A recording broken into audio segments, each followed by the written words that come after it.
Hi friends, मैं रत्ना तिवारी मेरे channel में आप सभी का स्वागत करती हूँ। तो तैयार हैं आप लोग कुछ नया जानने के लिए? हाँ, तो आज हम गृह विज्ञान के एक बहुत ही महत्वपूर्ण क्षेत्र वस्त्र एवं परिधान के बारे में पढ़ेंगे, उसका अध्ययन करेंगे और वस्त्र एवं परिधान के लिए डिज़ाइन, ये आज का हमारा विषय है, आज का हमारा टॉपिक है। ये टॉपिक बहुत ही बड़ा है, इसलिए इसको मैंने 3 पार्ट्स में डिवाइड किया है। आज इसका भाग 1 पढ़ेंगे।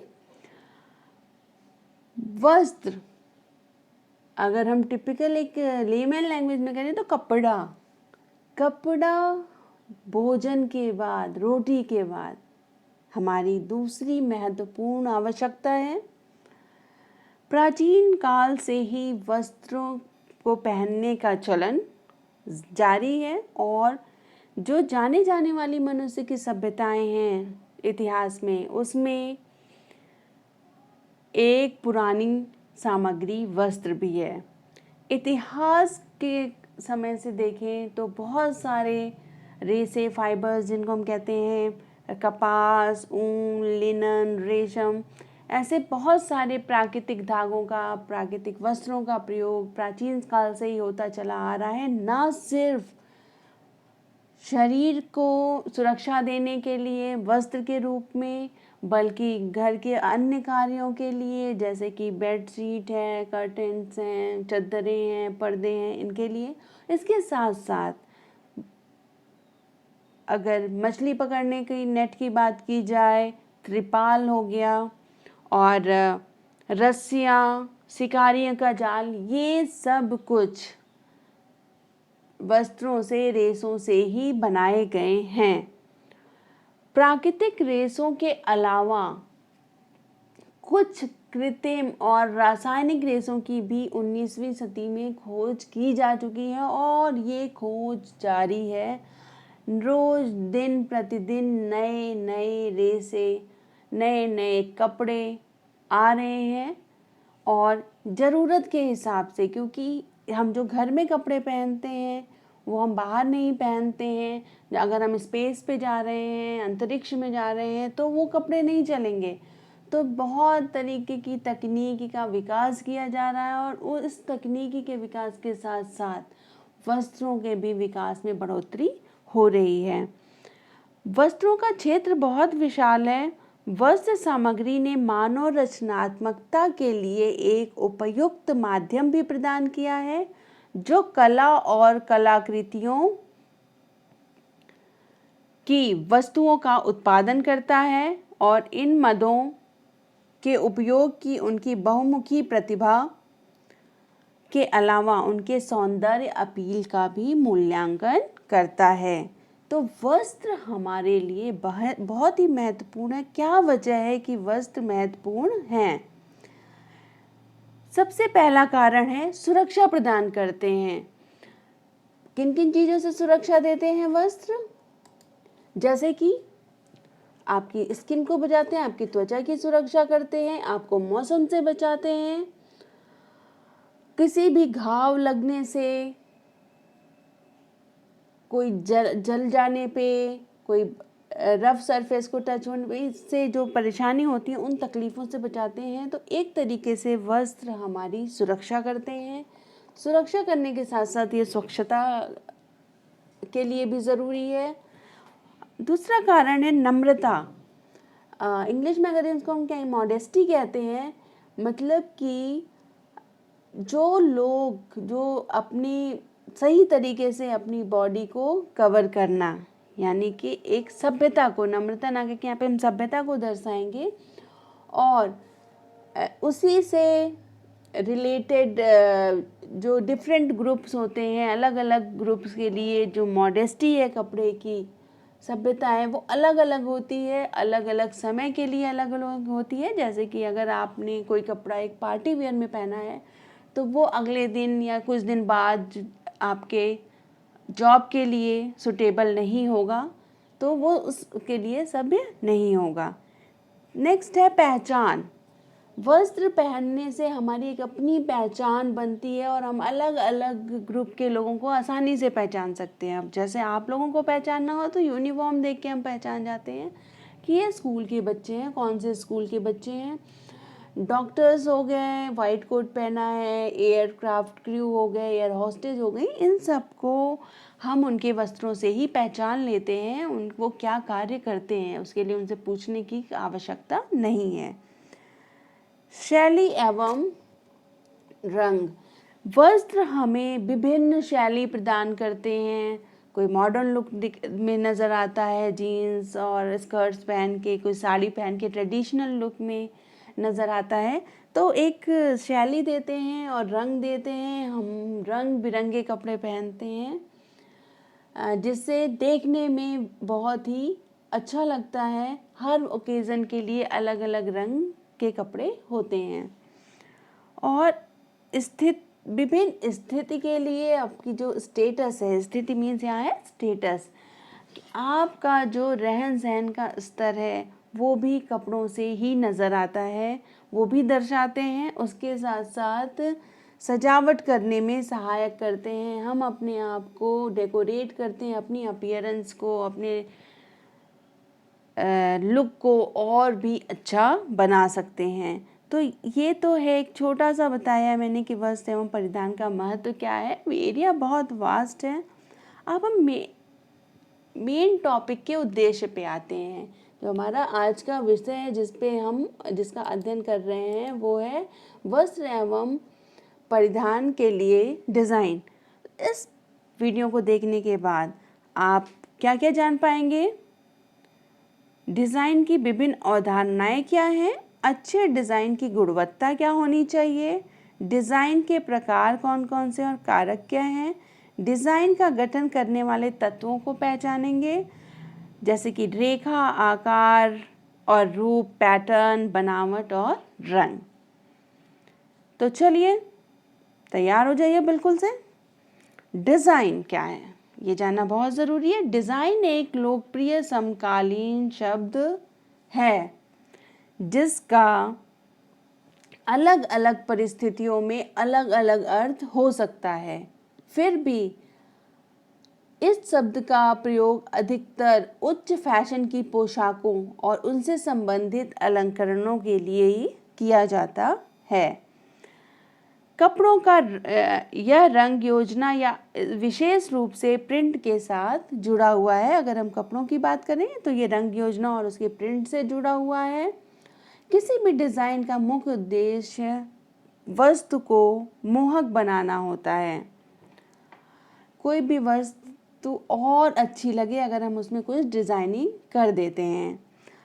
तो व्यापक रूप में डिज़ाइन के कई अर्थ हैं। अगर इसे रूप के सद्भाव यानी कि सामंजस्य और उसको निखारने के उद्देश्य से अपनाए गए जो भी वस्तुएं होती हैं उनमें सामंजस्य बिठाने के रूप में परिभाषित किया जा सकता है। डिज़ाइन का सबसे महत्वपूर्ण पहलू हालांकि डिज़ाइनरों के लिए रचनात्मक आग्रह और अभिव्यक्ति के अर्थ के रूप में एवं उनके उपयोग में निहित है। जब उस डिज़ाइनर का कलात्मक पहलू उस वस्तु की उपयोगिता के अनुरूप हो उसे ही हम कहेंगे एक अच्छा डिज़ाइन। जो डिज़ाइन की गई है, जो कल्पना की गई है, उसकी योजना बना के कार्यान्वित करने के बाद जो डिज़ाइन प्रस्तुत हो रही है वो उसकी उपयोगिता के अनुरूप हो, जो सोचकर बनाई गई हो।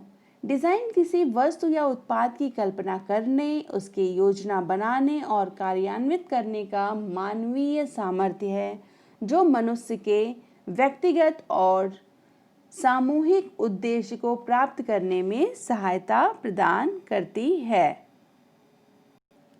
तो बेसिक कॉन्सेप्ट या मूलभूत संकल्पनाएं क्या हैं?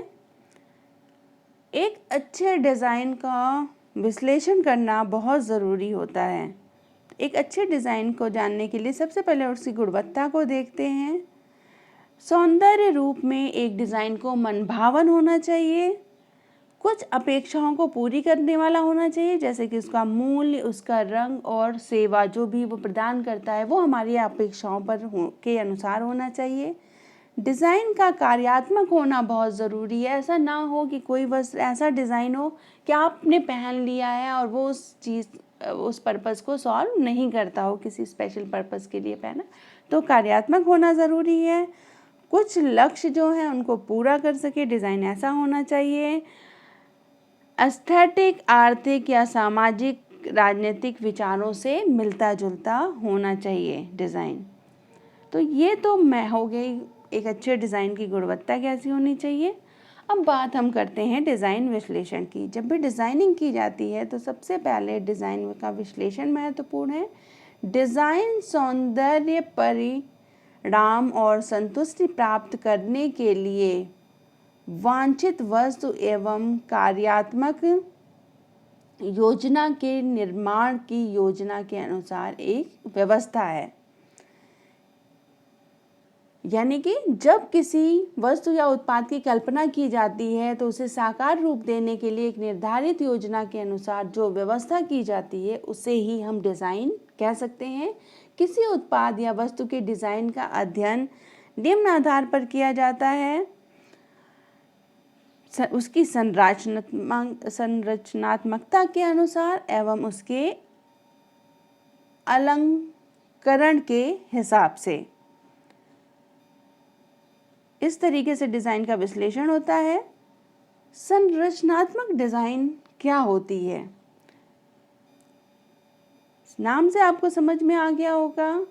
संरचनात्मक डिज़ाइन वस्त्र के मूल रूप पर निर्भर करता है, ना कि ऊपरी सजावट पर। कि कोई भी वस्त्र है उसका मूल रूप क्या है, ये होगा संरचनात्मक डिज़ाइन, ना कि उसके ऊपर क्या डिज़ाइनिंग की गई है। समझ में आ गया? कुछ सजावट की गई है वो संरचनात्मक डिज़ाइन नहीं है। किसी वस्त्र के संरचनात्मक डिज़ाइन उस वस्त्र में प्रयोग किए गए रेशों के स्रोत, रेशों के धागों के प्रकार, बुनाई के प्रकार, रंगों के मिलान पर निर्भर करता है। यानी कि कपड़ा उत्पादन किस तरीके से हुआ, फाइबर की बुनियादी प्रसंस्करण क्या है, कौन से प्रकार के धागे लिए गए हैं, बुनाई में विभिन्नताएं क्या हैं। जैसे कि सिंपल प्लेन वीव का जो साधारण बुनाई का कपड़ा है उसका संरचनात्मक डिज़ाइन कपड़े की जब बन के आएगी वो अलग होगी, 12 वीव की अलग हो जाएगी। और जिन अवस्थाओं पर रंग को जोड़ा गया है, रंग को अलग अलग अवस्थाओं में डाला जाता है, जैसे कि फाइबर स्टेज पर, यान स्टेज पर, रेशम की स्थिति में, धागे की स्थिति में, कपड़ों के स्थिति में और गारमेंट में, तो वो भी प्रभाव करता है। परिधान के मूल कट या सिलहुट को संदर्भित करता है। सिलहुट क्या है? सिलहुट है आउटलाइन ऑफ ए ड्रेस। जैसे कि अभी ये ड्रेस आप देख रहे हैं तो इसका outline, that is the silhouette of a dress. Clear? तो संरचनात्मक डिज़ाइन कहीं ना कहीं सिलहुट को संदर्भित करता है, सिलहुट को दर्शाता है और अलग अलग टुकड़ों के वो जोड़कर भी बनाया जा सकता है, जैसे कि कॉलर, कफ, योक, प्लीट, इसको लगाकर भी संरचनात्मक डिज़ाइन बनाई जा सकती है। नेक्स्ट है अलंकृत डिज़ाइन, अप्लाइड डिज़ाइन जिसको कहते हैं। स्पेलिंग थोड़ी सी मिस्टेक है यहाँ पर। अनुपयुक्त डिज़ाइन भी इसको हम कह सकते हैं, अलंकृत या अनुपयुक्त डिज़ाइन। मुख्य डिज़ाइन का यह एक भाग होता है जो मूल संरचना के ऊपर बनाया जाता है। यानी कि जो कपड़े की मूल संरचना हो गई स्ट्रक्चरल डिज़ाइन, उसके ऊपर ये बनाया जाता है। वस्त्र की सज्जा में रंगाई तथा छपाई, कशीदाकारी, विलक्षण सुई धागों का काम उनके रूप को बदल देता है। एक साधारण सा आप प्लेन कपड़ा सब वाइट कलर का लाइए, उसको टाई करके और डाई कर दीजिए बांधनी में, वही सफ़ेद कलर का साधारण सा कपड़ा एक सुंदर वस्त्र में परिवर्तित हो जाएगा, सुंदर दुपट्टे में परिवर्तित हो जाएगा। उस पे कोई कढ़ाई कर दें तो रूप परिवर्तित हो जाएगा, मिरर वर्क कर दें तो रूप परिवर्तन हो जाएगा। तो इस तरीके से अप्लाइड डिज़ाइन है कि मूल रूप के वस्त्र के ऊपर कोई परिसज्जा, कोई सजावट की जाए। इसमें पोशाकों को संवारने तथा बांधने की युक्तियां भी सम्मिलित हैं जो अंतिम उत्पाद के महत्व को बढ़ा देती हैं, जैसे कि बटन, टक, कॉलर, फ्रिल, ये सब भी वस्त्र की सुंदरता को बढ़ाते हैं और ये भी अलंकरण में ही शामिल हैं। कपड़े डिज़ाइन और पोशाक डिज़ाइन वास्तुकला, चित्रकला या मूर्तिकला के रूप में एक कला का रूप है और इस प्रकार कला का ही एक व्याकरण, कला का जो लैंग्वेज है, कला का ज्ञान है, वो भी वस्त्र निर्माण में शामिल होता है।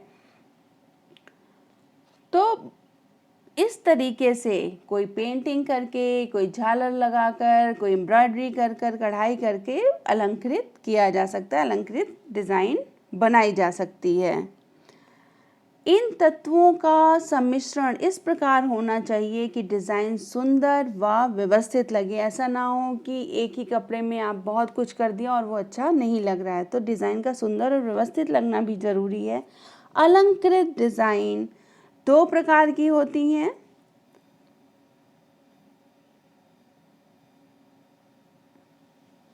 पहले इनको जान ले। एक तो है रियलिस्टिक डिज़ाइन, वास्तविक डिज़ाइन, दूसरा है अमूर्त डिज़ाइन।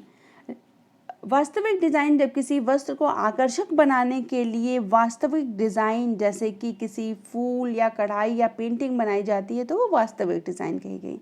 अमूर्त या एब्स्ट्रैक्ट डिज़ाइन जब किसी वस्त्र को आकर्षक बनाने के लिए उस पर रेखाओं, वर्ग, वृत्त, बिंदु जैसे ज्यामितिक नमूने बनाए जाते हैं तो उनको एब्स्ट्रैक्ट डिज़ाइन कहते हैं। डिज़ाइन के मुख्य कारक क्या हैं? डिज़ाइन के 2 मुख्य कारक हैं, कला, डिज़ाइन के तत्व एवं डिज़ाइन के सिद्धांत। डिज़ाइन के तत्व कला के उपकरण के रूप में इनका प्रयोग होता है और डिज़ाइन के सिद्धांत कला के उपकरणों का उपयोग कैसे किया जाए ये बताता है। और जब इन तत्वों का, कला के तत्वों का, कला के सिद्धांतों का इस्तेमाल करके कोई भी कपड़ा, कोई भी वस्त्र बनाया जाता है तो वो आकर्षक लगता है। तो एक बार, हालांकि ये इंग्लिश में है पर देख लेते हैं। एलिमेंट्स ऑफ डिज़ाइन, तत्व क्या क्या हैं? लाइन, रेखाएं हैं, आकार है, रंग है और संरचना है। इस पर हम चर्चा करेंगे। यहाँ पर बहुत सारे तत्व हैं पर यहाँ पर हम यही चर्चा करेंगे। इसके अलावा प्रिंसिपल में पैटर्न है, हालांकि पैटर्न की चर्चा हम यहाँ करेंगे क्योंकि शेप को मिला के पैटर्न बनते हैं। कैसे एम्फेसिस दिया जाता है, बैलेंस कैसे आता है कपड़े में, ये सारा कुछ यहाँ पर, सामंजस्य, संतुलन, आवर्तन, अनुपात, महत्व, इन सब की चर्चा करेंगे। पर इस वीडियो में हमने सिर्फ कला के तत्वों को ही कवर किया है। सबसे पहला कला का तत्व है लाइन। लाइन वर्ड या रेखा आप सभी ने सुना होगा। मैं किसी एक्ट्रेस का नाम नहीं ले रही हूँ। लाइन की हिंदी रेखा। रेखा को एक निशान के रूप में परिभाषित किया जा सकता है। सिंपल लैंग्वेज में कहें तो रेखा उस लकीर के रूप में परिभाषित किया जा सकता है जो दो बिंदुओं को जोड़ने का काम करती है, वो रेखा कहलाएगी। जैसे कि ये रेखा है। किसी वस्तु के डिज़ाइन में रेखा उस वस्तु की आकृति को प्रदर्शित करती है। इसका एक शुरुआत होता है, एक अंत होता है। किसी भी वस्तु के आकार या रूपरेखा के रूप में बनाया जा सकता है। किसी डिज़ाइन के तत्व के रूप में या वस्तु को आकृति को प्रदर्शित करता है, उसको गति प्रदान करता है। गति कैसे प्रदान करता है? जैसे आप ये रेखाओं को देख रहे हैं, आपने यहाँ से देखना स्टार्ट किया और यहाँ पे एंड किया। अब आपकी आइज़ इस फ्लो में चल रही है तो तो इस तरीके से जिस डिज़ाइन में भी रेखाओं का इस्तेमाल होगा उसमें जिस डायरेक्शन में रेखा जाएगी उस डायरेक्शन में आपकी आइज़ मूव करेगी। तो ये गति भी प्रदान करता है और दिशा निर्धारित करता है। रेखा और आकार ऐसे तत्व हैं जो मिलकर प्रत्येक डिज़ाइन के प्रतिरूप और योजना का सर्जन करते हैं। जब रेखाएं मिलती हैं तो उनसे आकार बनते हैं, तो ये किसी भी नई योजना का सर्जन करते हैं और प्रत्येक वस्तु या वस्तु पर जो भी सजावट हम देखते हैं या उपयोग में लाते हैं वो विभिन्न रेखाओं और आकारों के संयोजन से ही बनी होती है। परिधान रचना में रेखाओं का बहुत महत्वपूर्ण स्थान है और जब भी हमारी नज़र किसी व्यक्ति पे पड़ती है तो शरीर की बाह्य रेखा नज़र आती है, जिसको सिलहुट भी कहते हैं। पोशाक बनाते समय जब विभिन्न वस्त्रों के टुकड़ों को जोड़कर सिलाई करते हैं तो एक स्वाभाविक रेखा आ जाती है, जैसे कि शोल्डर जुड़ते हैं, कंधे जुड़ते हैं तो कंधे की लाइन आ जाती है, छाती की रेखा, बाजू की रेखा, कॉलर की रेखा, ये सारी रेखाएं वस्त्रों के अलग अलग भागों को जोड़ने से अपने आप बन जाती हैं। रेखाओं का एक महत्वपूर्ण गुण, जैसा कि बताया था, गति प्रदान करता है, तो इस वजह से ये शरीर की लंबाई और चौड़ाई को अधिक या कम करने में सहायक होता है। रेखाओं का उचित प्रयोग करके शरीर के विभिन्न दोषों को छुपाया जा सकता है और गुणों को उभारा जा सकता है। रेखाओं द्वारा वांछित भ्रम पैदा किया जा सकता है, तो यानी कि खूबसूरती बढ़ाने का एक सशक्त माध्यम है रेखा। अब आइए जानते हैं रेखा के प्रकार क्या होते हैं। तो बेसिकली दो प्रकार की रेखाएं होती हैं, सीधी रेखा और वक्र रेखा। सीधी रेखाएं का बेसिक फीचर्स क्या है सीधी रेखाओं का? एक कठोर एवं अटूट होती हैं सरल रेखा, यानी कि अनब्रोकन लाइन होती हैं, अखंडित होती हैं, अपनी दिशा के आधार पर चलती हैं और वैसा ही प्रभाव उत्पन्न करती हैं, और ये मनोवृत्ति का प्रदर्शन भी करती हैं, व्यक्ति की मनोदशा का भी की अभिव्यक्ति करती हैं। कौन कौन सी हैं सरल रेखाएं? इसमें सबसे पहले आती हैं ऊर्ध्वाकार या लंबवत रेखा। लंबवत रेखा पृथ्वी के लंबवत होती है। आप यहाँ पे डिजाइन्स देख रहे होंगे, ये हो गई आपकी लंबवत रेखा जो पृथ्वी के लंबवत होती है। और ये कैसी गति प्रदान करती है? ऊपर से नीचे को या नीचे से ऊपर को, जिस डायरेक्शन में आप देखेंगे उस डायरेक्शन में ये गति प्रदान करती है। इसकी विशेषताएं क्या हैं? ये ऊंचाई को बढ़ाती है, क्योंकि हमारी आइज़ ऊपर से नीचे कॉन्टिन्यूअस लाइन देखती है या नीचे से ऊपर देखती है, तो ये लंबाई बढ़ती हुई प्रतीत करती है। स्लिमनेस को प्रभाव देती है, दुबलापन दर्शाती है, गंभीरता को दर्शाती है एवं सम्मानजनक लगती है। ऐसे लाइन के वस्त्र पहनने से एक अच्छी फीलिंग आती है। तो टोटलिटी में कहा जाए कि ये लंबाई का भ्रम पैदा करती है। ये सीधी खड़ी रेखाएं पहनने वालों को और आकर्षक प्रदान देती हैं, उनके मोटाई को कम करने में सहायक होती हैं और इकहरेपन का अच्छा प्रभाव देती हैं। पट्टियाँ और दूर दूर तक बिखरी रेखाओं की अपेक्षा अधिक पतली रेखाएं लंबाई का भ्रम ज़्यादा पैदा करती हैं।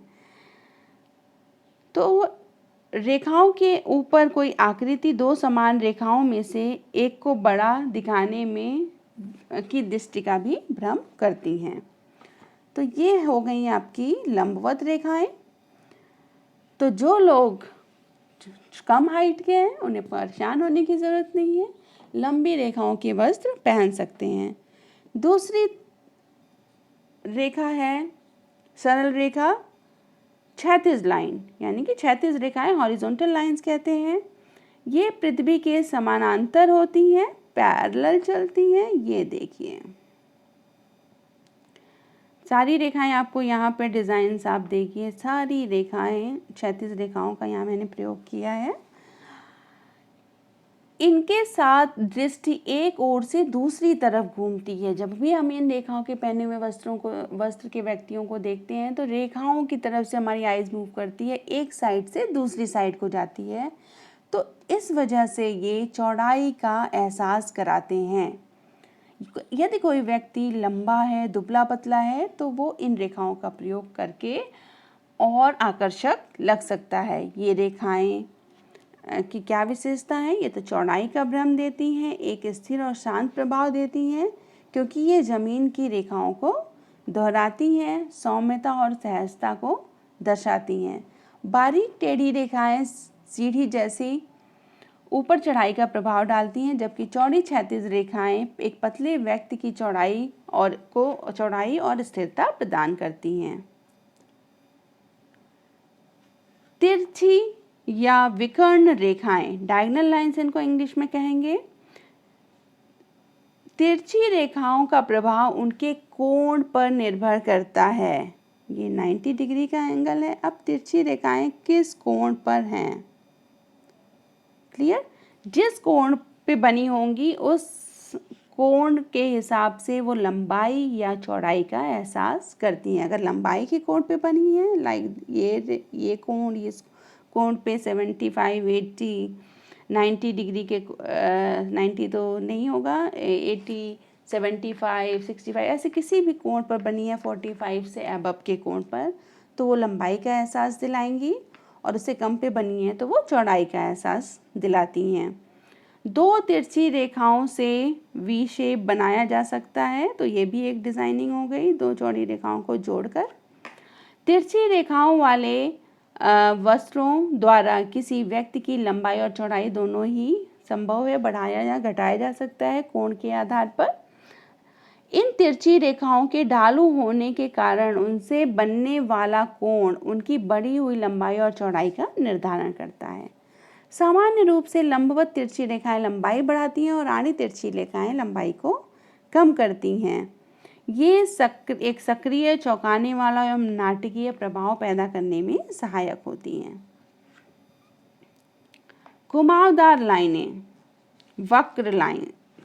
घुमावदार रेखा गोलाई के किसी भी डिग्री के साथ हो सकती हैं, उन्हें वक्र रेखा कहेंगे।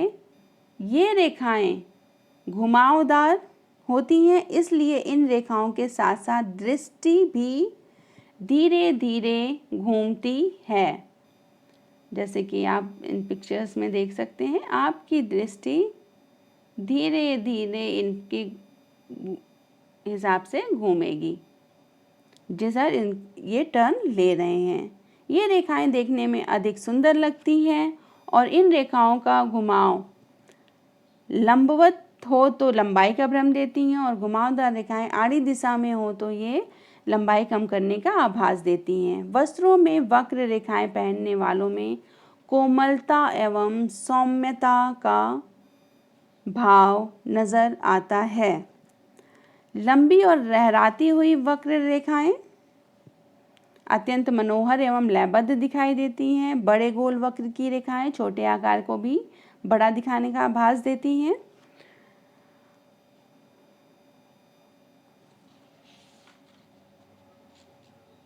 कुछ वस्तुएं इन घुमावदार लाइनों के साथ जुड़े रहती हैं। उदाहरण के लिए पैराबोला, स्कॉल, मेहनर,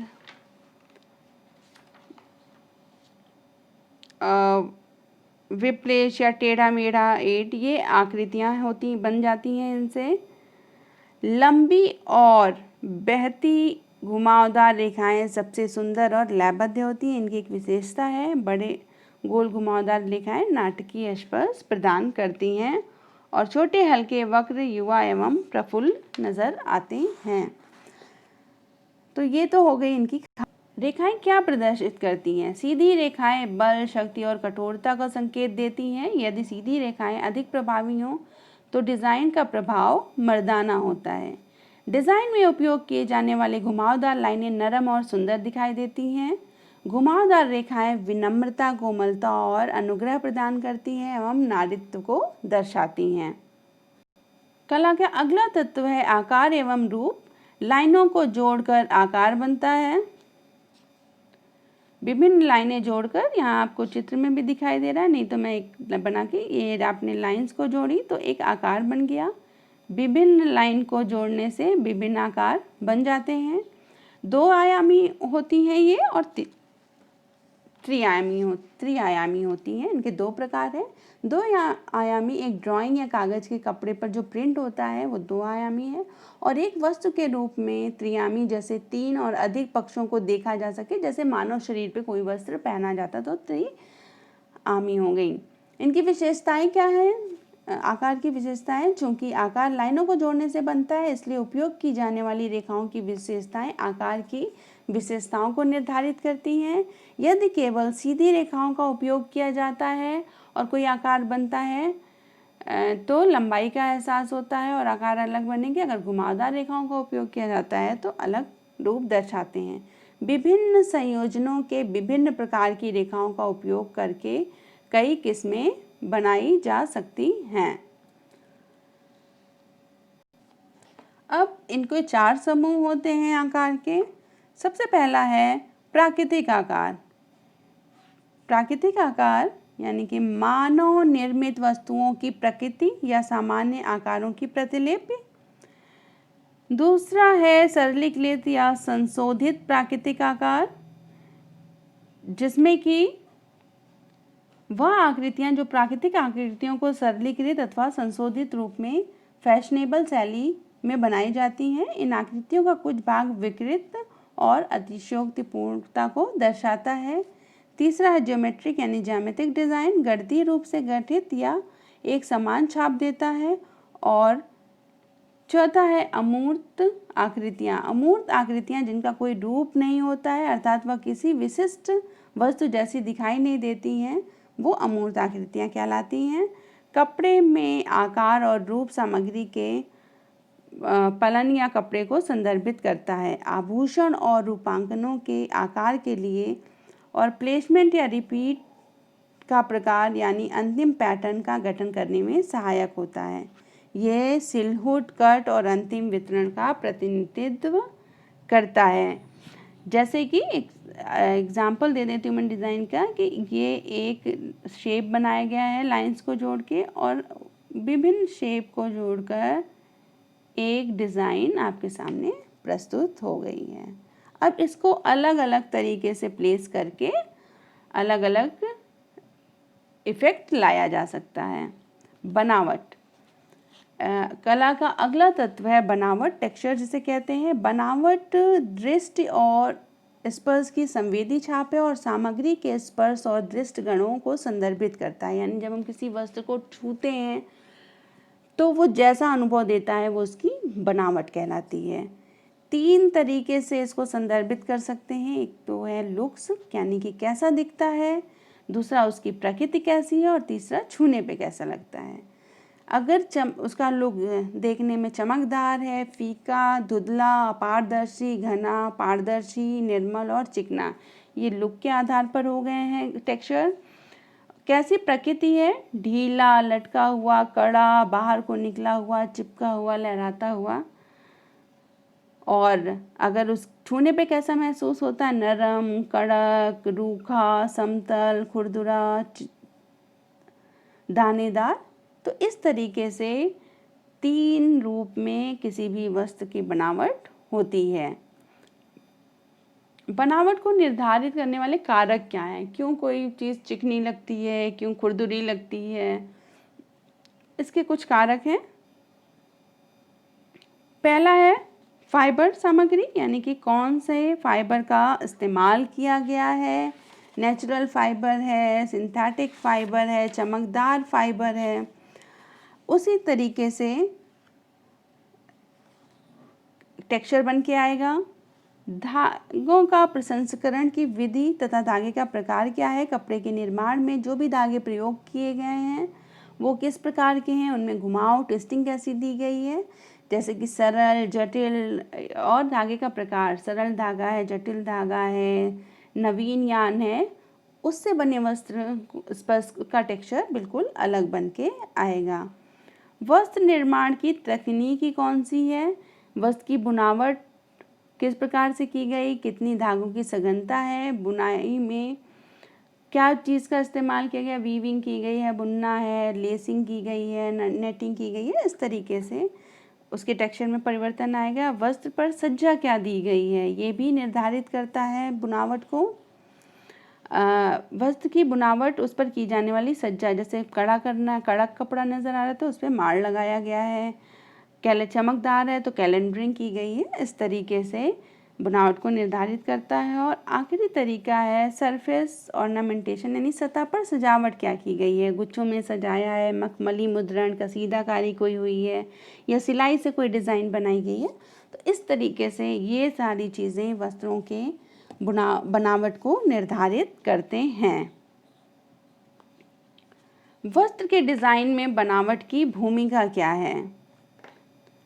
किसी भी पोशाक के डिज़ाइन बनावट का मुख्य उद्देश्य क्या है? उसमें रुचि पैदा करना, विभिन्नता लाना, व्यक्ति की वांछनीय विशेषताओं को बढ़ाना, सुमेल प्राप्त करने के लिए उपयोग में लाई गई बुनावटों में परस्पर अनुकूलन संबंध हो, और जो भी उपयोग की जाने वाली बनावट है व्यक्तिगत विशेषताओं को समझने के लिए उपयुक्त होती हैं, और विभिन्न अवसर के हिसाब से बनावट और संरचना का जो चयन है वो अवसरों के हिसाब से पर निर्भर करता, मौसम के हिसाब पर और शारीरिक बनावट के हिसाब से निर्भर करता है। खुरदरी और मोटी संरचना वाला कपड़ा बड़ा दिखता है आकार में, और अधिक ठंड मौसम में ये मोटे खुरदुरे कपड़े इसीलिए पहने जाते हैं कि गर्माहट देता है।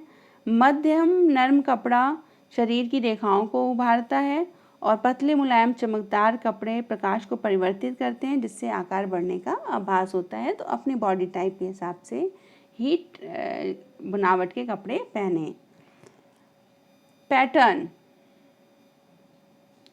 एक पैटर्न तब बनता है जब एक आकार साथ समूहित होते हैं।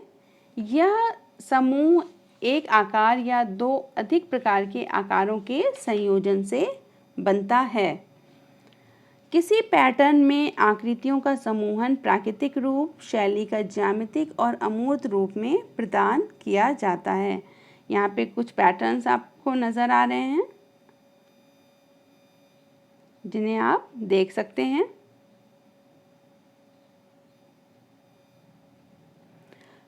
तो पैटर्न भी महत्वपूर्ण है।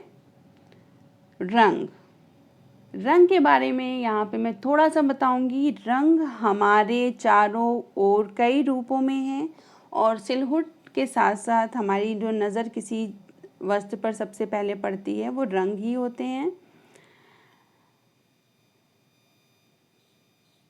यह सभी वस्त्र सामग्रियों की सबसे महत्वपूर्ण पहलुओं में से एक है, चाहे वह परिधान हो या कोई और चीज़ हो। तो रंग के बारे में, क्योंकि बहुत बड़ा है, इस पे हम अपने अगले वीडियो में चर्चा करेंगे, समझेंगे, इसका अध्ययन करेंगे। तो आज के लिए बस इतना ही। मैं उम्मीद करती हूँ कि आपको बहुत अच्छे से ये चैप्टर का ये पार्ट भाग 1 समझ में आ गया होगा। तो कुछ प्रश्न है यहाँ आपके लिए, उसको नोट डाउन करिए। आप डिज़ाइन के शब्द से क्या समझते हैं? कपड़ा निर्माण के दौरान कपड़े की बनावट को प्रभावित करने वाले कारक क्या हैं? डिज़ाइन के तत्व क्या हैं? और विभिन्न प्रकार की रेखाओं और आकृतियाँ क्या हैं? वे अलग अलग प्रभाव और मूड कैसे बनाते हैं? बहुत ही इम्पॉर्टेंट चैप्टर आपने आज पढ़ा। Thanks for watching my channel. I hope कि आपको मेरा वीडियो पसंद आया होगा, और जितना भी टॉपिक मैंने आपको इसमें बताया वो क्लियर हो गए होंगे। सब्सक्राइब, लाइक और शेयर करना ना भूलें, और बेल बटन ज़रूर दबाएं जिससे आपको आगे की अपडेट्स मिलती रहेगी। तो be ready for part 2। Thank you so much.